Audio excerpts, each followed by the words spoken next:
जय हिंद सभी को, सावन क्लास में आप सभी लोगों का स्वागत है। मैं अमरजीत सर। देखिए आज की वीडियो के अंदर हम लोग चैप्टर नंबर 27 करने वाले हैं। इससे पहले मैंने 26 चैप्टर अपलोड कर दिया, आप लोग जाके चैनल की प्लेलिस्ट में बहुत अच्छे तरीके से पढ़ सकते हो। ठीक है, देखिए इस चैप्टर के अंदर 27 पढ़ने वाले हैं जिसका नाम है भारत जनसंख्या संगठन। यानी कि हम इसमें जनसंख्या के रेशियो के बारे में बात करने वाले हैं, सेक्स रेशियो के बारे में बात करने वाले हैं, भारत के अंदर अनुसूचित जाति जनजाति की जो है स्थिति कहाँ कहाँ पे क्या है वो जानने वाले हैं। लिंग अनुपात जो है हम लोग ये पढ़ेंगे इस चैप्टर के अंदर। 27 चैप्टर है हमारा ये। आगे बात समझ में, देखिए 27 चैप्टर हम लोग जो है ये तैयारी करेंगे बढ़िया तरीके से। चलिए अब देखते हैं इसमें सबसे पहला जो हमारा क्वेश्चन है वो क्या कहता है। देखिए सबसे पहला जो हमारा क्वेश्चन है वो है लिंग अनुपात। देखिए लिंग अनुपात क्या होता है? सेक्स रेशियो होता है। यानी कि इसमें कि भारत के अंदर कितनी जो है पुरुषों के ऊपर कितनी महिलाएं, यानी कि कितने पुरुष हैं और कितनी महिलाएं हैं, लड़के कितने लड़कियां कितनी, ये सेक्स रेशियो कहलाता है ना। तो वही चीज हम इस चैप्टर के अंदर बात करने वाले हैं। क्या है क्या नहीं वो सारी चीजें जानेंगे। देखिए सबसे पहला क्वेश्चन हमारा है लिंग अनुपात घटने के लिए जो है कौन से कारक उत्तरदायी हैं, और संक्षेप में चर्चा करें। देखिए लिंग अनुपात घट रहा है, मतलब क्या है? पुरुषों की स्थिति ज्यादा है और पुरुष ज्यादा है, स्त्रियां कम है। तो ऐसा क्यों है, क्यों कम है ये? तो वही बताना लिंग अनुपात के घटने के लिए उत्तरदायी कारक क्या है। तो पहला इसमें दे रखा है स्त्रियों में जीवन प्रत्याशा कम पाई जाती है, प्रत्याशा कम पाई जाती है। तो स्त्रियों में क्या है, यानी स्त्रियां पुरुषों की तुलना में कम जीती हैं, ये चीज। उसके बाद शिशुओं की मृत्यु दर, विशेषकर कन्या मृत्यु दर अधिक है। यानी कि लड़कों से ज्यादा जो है लड़कियों को मार दिया, मतलब कई गांव में आपने देखा भी होगा बच्चों को मार दिया जाता है, लड़कियों को खत्म कर दिया जाता है ना, भ्रूण हत्या कर दी जाती है। तो ये बददिमागी का जो है वो परचम है। आगे बात समझ में, देखिए शिशुओं की मृत्यु दर, यानी कि विशेषकर कन्या लड़कियों को मार दिया जाता है, ये बहुत गलत है। ठीक है, स्त्री में प्रसव पीड़ा के समय मृत्यु दर भी अधिक है। कई महिलाएं जो हैं बच्चों को जन्म देते टाइम भी मर जाती हैं। और इसके अतिरिक्त स्त्री का समाज में निम्न स्तर है। स्त्रियों का क्या होता है? समाज में निम्न स्तर हो जाता है इससे। कई जगह पे ऐसा भी है। तो हमारे समाज में लड़के को कन्या से अधिक महत्व दिया जाता है। हमारा देश पुरुष प्रधान है। हमारे देश में क्या है, शुरू से ही ऐसी चीज मानी गई कि हमारा देश पुरुष प्रधान है। कई समाज में अभी भी चल रहा है ये सब बेकार घटिया चीजें। और कई समाज में महिलाओं को, स्त्रियों को, लड़कियों को इज्जत भी दी जाती है हमारे देश में। ठीक है, ये चीज है। तो ये अगर है कहीं पे बेकार चीजें हैं तो उसको खत्म किया जाए। ये कैसे हो सकता है? पढ़ लिख कर सोच अच्छी करके हो सकता है। तो हमारा देश पुरुष प्रधान है, इसलिए पुत्र की जो है प्राथमिकता लिंग अनुपात कम होने के कारण है। स्त्रियों में शिक्षा का अनुपात भी कम है। अगर बात करें पुरुषों की तुलना में स्त्रियां जो है कम पढ़ी लिखी होती हैं। और स्त्रियों को, यानी कि आज इन सारी चीज़ों को झुठला दिया जा रहा है। कैसे? आज लड़कियां भी बहुत ज़्यादा अच्छा पढ़ लिख रही हैं, महिलाएं भी पढ़ लिख रही हैं। जो पुरुष काम कर रहे हैं वो महिलाएं भी कर रही हैं आज। ठीक है, तो ये चीज़ें कहीं वो पीछे नहीं है, बस समाज उनको पीछे कर देता है। तो स्त्रियों में शिक्षा का अनुपात भी कम है। स्त्रियों को समयानुकूल जो है स्वास्थ्यवर्धक दवाएं, सेवाएं तथा पोषण मिलना जरूरी है। जैसे पुरुषों को मिल रहा है उनको भी मिलना चाहिए, महिलाओं को भी मिलना चाहिए, तभी तो बराबरी आएगी। तो क्या है, इससे जो है प्रसव के समय नवजात शिशुओं की मृत्यु दर में कमी आ जाएगी। यानी बच्चे नहीं मरेंगे। तो इससे क्या होगा, महिलाओं की स्थिति भी समाज के अंदर अच्छी होती रहेगी। आगे बात समझ में, ये चीज हमें याद रखना है। तो ये जरूरी है, महिलाओं के लिए बहुत ज्यादा जरूरी है। चलिए, तो पता चल गया स्त्रियों की स्थिति क्यों है कम समाज के अंदर।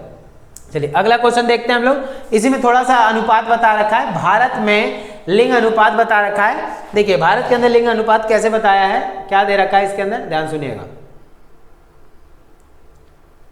देखिए सबसे पहले सारणी में दे रखा है 27.2, मतलब ये हमारा वो था पिक्चर में था। भारत में लिंग अनुपात 1901 से 2001 तक 100 साल का पूरा वो दिखा रखा है। तो प्रति 1000 पुरुषों पर महिलाएं कितनी हैं? प्रति 1000 पुरुषों पर महिलाएं, मान लीजिए 1000, यहाँ 1000 रखिए, सब में पुरुष की स्थिति 1000 रखिए और यहाँ महिलाओं की स्थिति बता रखी है। लिंग अनुपात क्या है?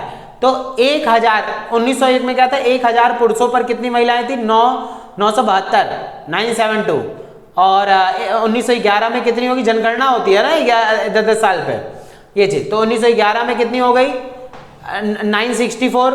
उसके बाद 1921 में 955, ये कम होती जा रही है। देखिए 1931 में 950 और 1941 में 945, फिर एक बढ़ी यहाँ पे 946 61 में 41, 1971 में 930, 1981 में 934 थोड़ा बढ़ा, और 1991 में 927 और कम हो गया, और 2001 में 933। तो ये क्या है, ये समाज की बदहाली है ना। 2011 में थोड़ी सी अच्छी स्थिति हुई थी। वैसे यहाँ पे एक बार ग्राफ उसमें दे रखा है, चार्ट में दे रखा है, ये आप लोग को समझना है, प्रति 1000 पुरुष में महिलाएं, तो वैसे ही वो सेम वही है, बस यहाँ इसमें बार ग्राफ में दे रखा है, बार चार्ट में दे रखा है। इस तरीके से आपको बढ़िया तरीके से समझ लेना, वही वाला है 2001 में जैसे यहाँ दिखा रखा है। तो इस तरीके से क्लियर हो गया ना ये, तो ये हमें याद रखना है। चलिए उसके बाद आ रहा है नेक्स्ट क्वेश्चन। नेक्स्ट क्वेश्चन आ रहा है, अधिकतर भारतीय भाषाएं किस भाषाई परिवार से संबंधित हैं?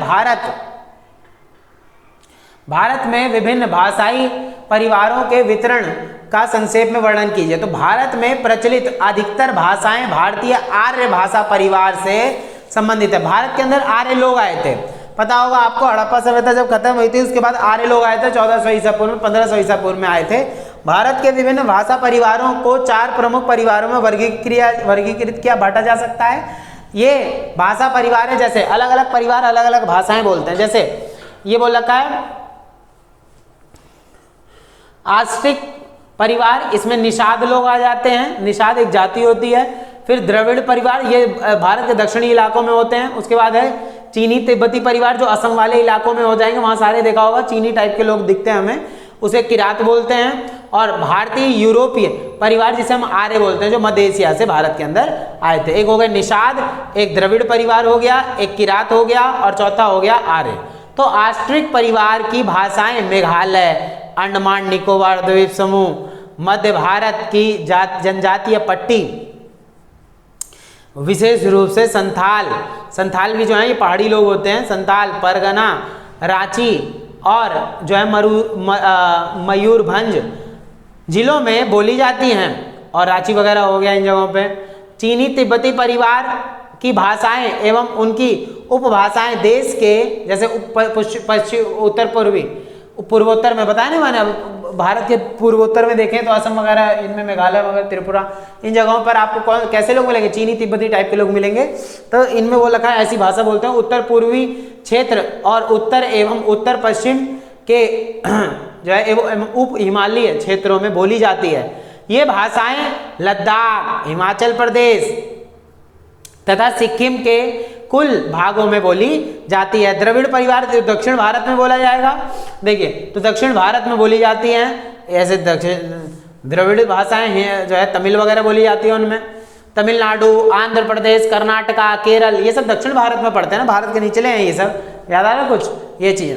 उसके बाद क्या है, अधिकांश लोगों में ये भाषाएं बोली जाती हैं और प्रायद्वीप भारत के जनजातीय लोग भी इस परिवार की भाषाएं बोलते हैं। तो ये चीजें अलग अलग प्रकार के अलग अलग लोग भाषाएं बोलते हैं, प्रायद्वीप भारत में अलग भाषाएं, ठीक है। उसके बाद नेक्स्ट क्वेश्चन आ रहा है, भारत में वो भाषा वाला हो गया। अब आ रहा है भारत में अनुसूचित जातियों, देखिए अनुसूचित जाति की बात हो रही है यहाँ, एससी की बात हो रही है, एसटी की नहीं। अनुसूचित जनजाति होती है, एसटी होती है। तो भारत में अनुसूचित जातियों के संगठन एवं जो है क्या बोल रखा है, वितरण को संक्षेप में समझाना है। तो वितरण को संक्षेप में समझाना है। आप लोग थोड़ा सा ध्यान में ये रखा करें कि बहुत ज़्यादा मेहनत लगती है पढ़ाने में, सारी चीज़ें मैनेज करने में, ठीक है। आप लोग थोड़ा सा ध्यान रखें, चैनल को बहुत ज़्यादा आप लोग के सपोर्ट की अभी ज़रूरत है, ठीक है। आप लोग बढ़िया तरीके से, मैं पूरी मेहनत के साथ पढ़ाऊंगा, पूरा टाइम दूंगा आप लोग को, और आप लोग अच्छे से समझें, ठीक है। और टाइम वेस्ट मत करना बिल्कुल भी, क्योंकि एग्जाम अच्छे से देना है आप लोग को। टाइम वेस्ट करोगे फिर दिक्कत हो जाएगी, ठीक है ना। बढ़िया तरीके से याद रखें और अपना प्यार साइंस क्लास पे ज़्यादा से ज़्यादा देते रहें, ठीक है। देखिए उसके बाद आता है यहाँ पे, देखिए क्या है, उसके बाद है अनुसूचित जातियाँ। तो वही हम लोग क्वेश्चन पढ़ रहे थे, अनुसूचित जाति भारत के किन हिस्सों में मिलेगी हमें। तो देखिए जरा, अनुसूचित जाति भारत के किन हिस्सों में मिलेगी वो हमें जानना है। देखिए अनुसूचित जातियां संख्यात्मक रूप से इनका सबसे अधिक संकेंद्रण उत्तर प्रदेश में है। देखिए ज्यादातर एससी लोग यानी कि अनुसूचित जाति लोग उत्तर प्रदेश में मिलेंगे हमें। इसके पश्चात पश्चिम बंगाल एवं बिहार राज्य में भी मिलेंगे। अभी मैप दिखाऊंगा मैं आप लोग को, मिजोरम में अनुसूचित जाति, मिजोरम में अनुसूचित जाति मिल जाएगी मिजोरम में। तो कहाँ कहाँ पे, उत्तर प्रदेश में एससी लोग, पश्चिम इसके पश्चात पश्चिम बंगाल में, बिहार में, मिजोरम में अनुसूचित जाति के केवल 272 व्यक्ति हैं। मिजोरम वगैरह में 272 सिर्फ व्यक्ति हैं, जो प्रतिशत के हिसाब से नगण्य है, यानी कुछ भी नहीं है। तो केंद्र शासित प्रदेश लक्षद्वीप है, हमारे केंद्र शासित प्रदेश है ना लक्षद्वीप, अंडमान निकोबार, जो 8 केंद्र शासित प्रदेश है वर्तमान में, अंडमान निकोबार द्वीप समूह में, तथा नागालैंड राज्य में अनुसूचित जाति है ही नहीं। यहाँ पे अनुसूचित जनजाति इन जगहों पे नहीं मिलेगी, यहाँ दूसरे मिलेंगे। तो कुल जनसंख्या, जैसे हमारे जनरल ओबीसी एससी एसटी होते हैं ना, तो वैसे ही बता रहा है। तो जनसंख्या में इनके प्रतिशत के आधार पर से सबसे अधिक पंजाब में हैं, ये 28.85% जो है पंजाब में हमको एससी लोग मिलेंगे देखने को। और हिमाचल प्रदेश में जो है,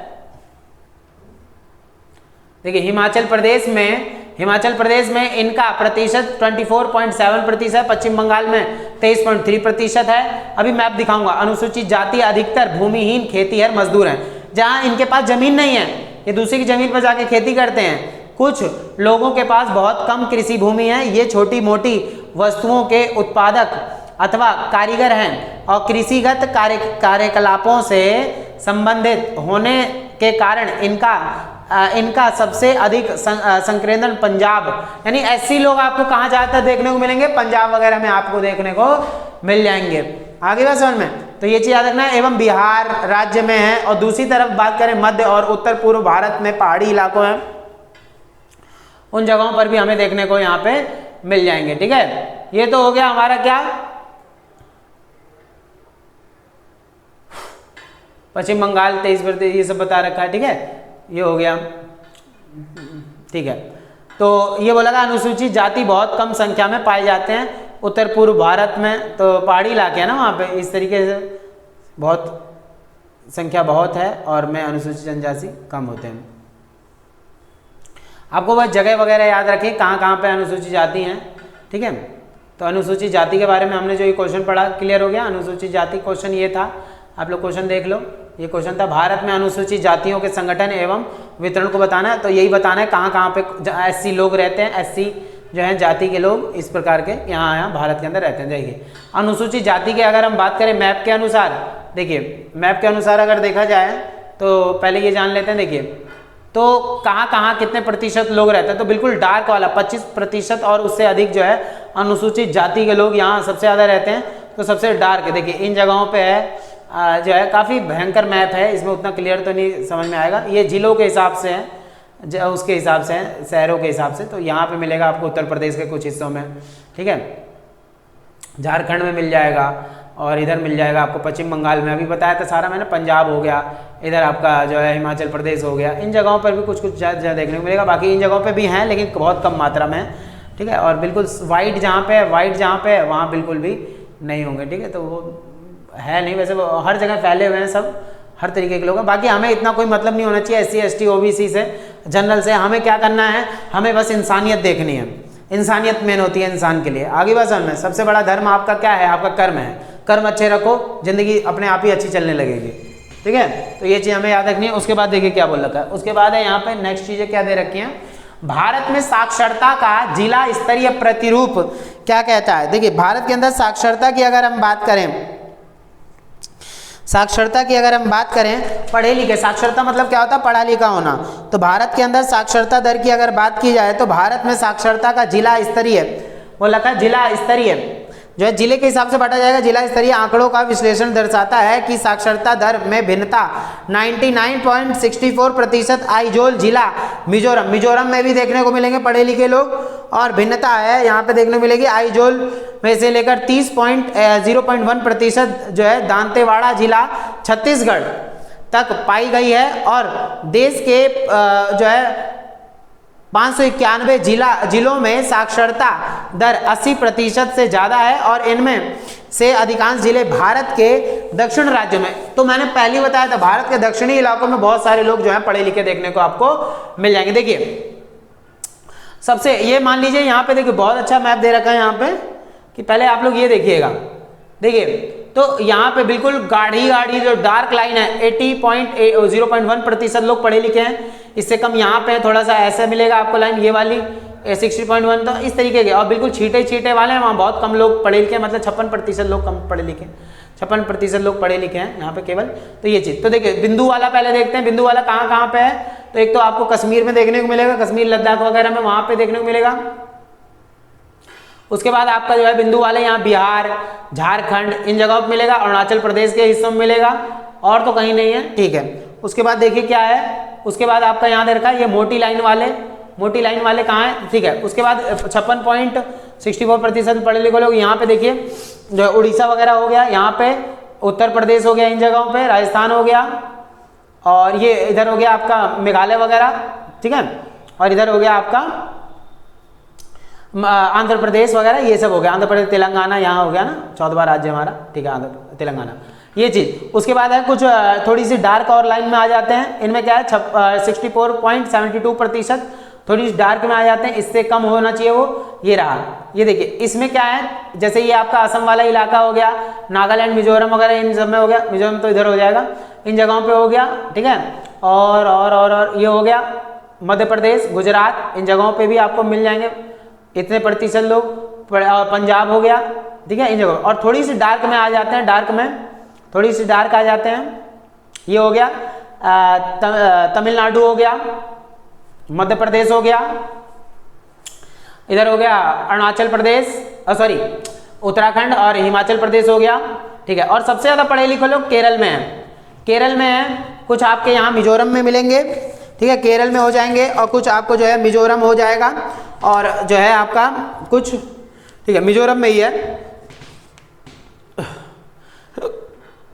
तो ये चीज मैंने आप लोगों को बता दिया। दिल्ली में हो गया, देखिए दिल्ली यहाँ पे बिल्कुल छोटी सी दिल में दिल्ली दिल वालों की है दिल्ली, ठीक है, देखिए बिल्कुल दिख ही नहीं रहा ना, अब यहाँ दिखेगा, ये देखिए हरियाणा और उत्तर प्रदेश के इस हिस्से में दिल्ली पड़ता है ये वाला, ठीक है, मैंने बता दिया।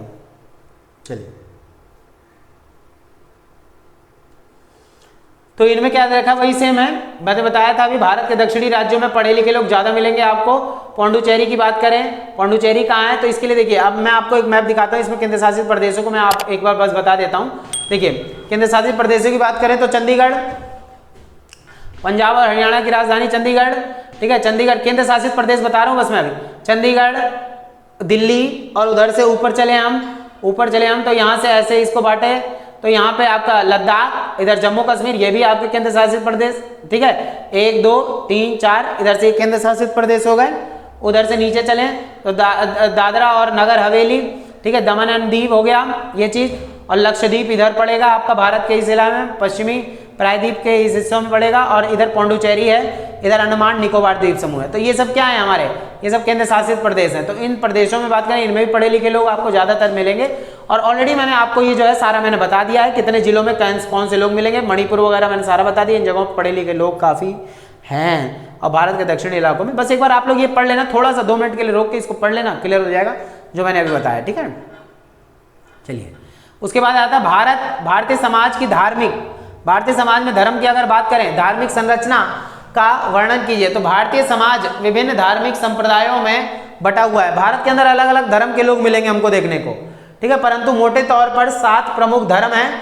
जैसे अलग अलग धर्मों की बात करें तो अधिकांशतः क्या बोल रखा है, देखिए अधिकांश यहाँ दे रखा है, लोग इन्हीं 7 धर्मों में से किसी एक धर्म के अनुयायी होते हैं। ये 7 धर्म है, हिंदू मुस्लिम ईसाई, जैन, बौद्ध, सिख और फारसी, यहाँ फारसी नहीं होगा पारसी होगा। हिंदू धर्म के अनुयायियों की संख्या भारत में लगभग बहुत ज्यादा है। 2001 की जनगणना के अनुसार देखा जाए 80.05% जो है सिर्फ और सिर्फ हिंदू हैं भारत के अंदर। उसके बाद देखा जाए धर्म के और बात करें तो उत्तरी मैदानों में इनकी काफी ज्यादा जनसंख्या है, ठीक है। उसके बाद और धर्मों के लोग मिलेंगे आपको भारत के अंदर। अन्य धार्मिक समुदायों का भारत में वितरण की बात करें तो बिखराव हुआ है, और मुसलमानों की सर्वाधिक संख्या एवं कुल जनसंख्या में अनुपात जम्मू कश्मीर लक्षद्वीप अधिक है, और जब वैसे मुसलमानों की सबसे ज्यादा संख्या उत्तर प्रदेश में है, ठीक है, और पश्चिम बंगाल और बिहार राज्यों में भी इनकी जनसंख्या काफी ज्यादा है, ठीक है। तो ये चीज हमें याद रखना है कि जहां हिंदू ज्यादा है वहां मुसलमान भी। बाकी हिंदू मुसलमान सिख ईसाई यहूदी पारसी जैन बौद्ध, हमें इनसे क्या मतलब, हमें बस मतलब है इंसानियत से। हमें भारतीय बनना है। आगे बढ़, धर्म ये नहीं, धर्म आपको लड़ना नहीं सिखाता, धर्म आपको एकजुट होना सिखाता है, धर्म आपको समझदारी सिखाता है, धर्म आपको मेलजोल करके रहना सिखाता है, भाईचारा सिखाता है। धर्म आपको लड़ना नहीं सिखाता। लड़वाता कौन है? ये राजनीति में बैठे गए लोग जो हैं, ये बस थोड़ा बहुत ये कर देंगे और लड़ना शुरू कर देंगे। लोग अपनी सोच से लड़ते हैं। इसलिए पढ़ा लिखा समझदार होना पड़ेगा ताकि आप इन चीजों से ऊपर उठें और देश में रहते हुए आप अपने आप को भारतीय कहें। आगे बात समझ में, सबसे पहले प्रायोरिटी आप भारतीयों को दो, इंडियन को दो, ठीक है। चलिए, इसके बाद यहाँ दे रखा है धर्म के ऊपर कुछ ये चाहिए। जनसंख्या के अनुसार दिखाया 2001 में हिंदू कितने थे? 80 इतने प्रतिशत, मुस्लिम, ईसाई, ये उसके बाद सिख आते हैं, फिर बौद्ध आते हैं, फिर जैन है, फिर अन्य हो गए धर्म जैसे पारसी वगैरह हो गए। इनकी संख्या बहुत कम है, सबसे ज्यादा हिंदू हो गए और मुस्लिम फिर उसके बाद 2001 तक की जनगणना। बाकी आज चेंज हो चुकी है, बहुत ज्यादा हद तक आज चेंजेस हमको देखने को मिले हैं, ठीक है। ईसाइयों की बात करें, ये इनमें कम होती है, दिल्ली में भी इनकी संख्या बतानी है। देखिए बहुत ईजी है, अगर कठिन होता तो मैं पूरा रीड करके आप लोग को पढ़ा देता बढ़िया से, ठीक है। बाकी कोई दिक्कत नहीं है, बहुत इजी है। एक ये वाला पैराग्राफ हो जाएगा, ईसाइयों के लिए हो गया। और जहां बौद्ध और जैन धर्म की बात करें, थोड़ा सा नीचे देखेंगे तो इनमें जहां बौद्ध और जैन धर्म की बात करें उनमें भी कुछ हमें चेंजेस देखने को मिलेंगे। कहाँ पे मिलेंगे? सिक्किम, अरुणाचल प्रदेश, त्रिपुरा, इन जगहों पर भी हमें ये लोग देखने को मिलेंगे, है ना। चलिए, उसके बाद आता है भारत में जनजातीय जनसंख्या के प्रादेशिक। अभी मैंने एससी के बारे में बताया था, अब ये जनजातीय जनसंख्या यानी एसटी के बारे में। तो एसटी लोग भारत के अंदर कहाँ देखने को मिलेंगे? मैं बहुत देखिए रोक के इसलिए वो करवा दे रहा हूँ ताकि आप लोग पढ़ते भी रहो, थोड़ा सा बस वो करा करो। देखो कठिन होता तो मैं ऑन द स्पॉट बता देता हूँ, बहुत ईजी है, इनमें टाइम लग जाएगा, इस वजह से मैं थोड़ा सा इसको ऐसे ही बस बता देता हूँ आपको। अनुसूचित जनजातियों का वितरण एवं विस्तार देश में एक समान नहीं है, इनकी आबादी कहीं ज़्यादा है कहीं कम है, तो वही बताना है। मध्य भारत की पेटी की बात करें, राजस्थान, गुजरात, मध्य प्रदेश, छत्तीसगढ़, झारखंड, उड़ीसा, पश्चिम बंगाल के भाग शामिल हैं, इनमें भी काफ़ी ज़्यादा जनजातीय लोग देखने को मिल जाएंगे। मध्य भारत की पेटी की बात कर ली। और उत्तर पूर्वी क्षेत्र जिसमें असम, उत्तर पूर्वी क्षेत्र असम, मेघालय, मणिपुर, नागालैंड, त्रिपुरा, अरुणाचल प्रदेश और मिजोरम, इन जगहों पर पर्वतीय भाग आते हैं, इनमें भी मिलेंगे आपको देखने को। भारत दक्षिणी भारत के इलाकों की बात करें, तमिलनाडु, आंध्र प्रदेश पर्वतीय भाग हैं, अंडमान निकोबार द्वीप समूह भी है। अनुसूचित जनजाति खास क्षेत्रों में ही पाए जाते हैं, एसटी लोग जिसे बोलते हैं हम लोग, है ना, ये चीज़ हो जाएगा। और ये ठीक है, अनुसूचित जनजाति के लोग हमको यहाँ देखने को मिले। जगह बस याद रखो आप लोग और वहाँ इनके बारे में बना के जो है लिखते चले जाओगे, ठीक है। चलिए, उसके बाद आ जाता है हमारा यहाँ पे अनुसूचित जनजाति के लिए मैप दे रखा है। यहाँ पे देखिए कहाँ जहाँ ज़्यादा डार्क होगा वहाँ सबसे ज़्यादा प्रतिशत मिलेंगे, 60% लोग ज़्यादातर कहाँ मिलेंगे देखने को हमें। देखिए यहाँ पे अरुणाचल प्रदेश में एसटी लोग कहाँ मिलते हैं? कबीले के लोग, कबीलाई लोग, ठीक है। यहाँ अरुणाचल प्रदेश में, कुछ असम में मिलेंगे, त्रिपुरा, मिजोरम में मिलेंगे, नागालैंड में मिलेंगे, इन जगहों पे है ना, इन जगह कबीलाई लोग हैं। इधर मिलेगा कुछ हिस्सा, ठीक है, छत्तीसगढ़ वगैरह में हो गया, इधर जो है आपका झारखंड में हो गया, कुछ गुजरात में हो गया, ठीक है। बाकी इन जगहों पे भी है, कम प्रतिशत में लोग मिलेंगे, ठीक है। ये चीज़ खाली तो कहीं नहीं है, बस वही है लद्दाख ऊपर का इलाका हो गया ये, इसमें थोड़ा सा भारत के इन हिस्सों में मिलेंगे हमें, ठीक है। चलिए, उसके बाद क्या है मेट्रोपॉलिटन शहर में, ये बता देता हूँ मैं आप लोग को। मेट्रोपॉलिटन शहर क्या होते हैं? मेट्रोपॉलिटन शहर होते हैं जिसमें आप जो महानगर होते हैं, जो बड़े बड़े नगर हो गए, जिसमें जनसंख्या बहुत ज़्यादा होती है, घनत्व बहुत ज़्यादा होता है लोगों का, जहाँ लोग बसे रहते हैं, कमाने के लिए जाते हैं, देखा होगा आप लोगों ने। तो ऐसे ही इनको पहचानेंगे कैसे? पहचाने का एक यहाँ वो दे रखा है, देखिए पहचानने के लिए आपको यहाँ पे वो दे रखा है नीचे, देखिए इसमें आपको ये पहचान होगी, ये ऐसा निशान होगा धब्बे वाला छोटा सा, देखिए इधर है ना, तो इन जगहों पे हो गया ये ऐसे वाला, ठीक है। ये क्या है? मेट्रोपॉलिटन शहर है।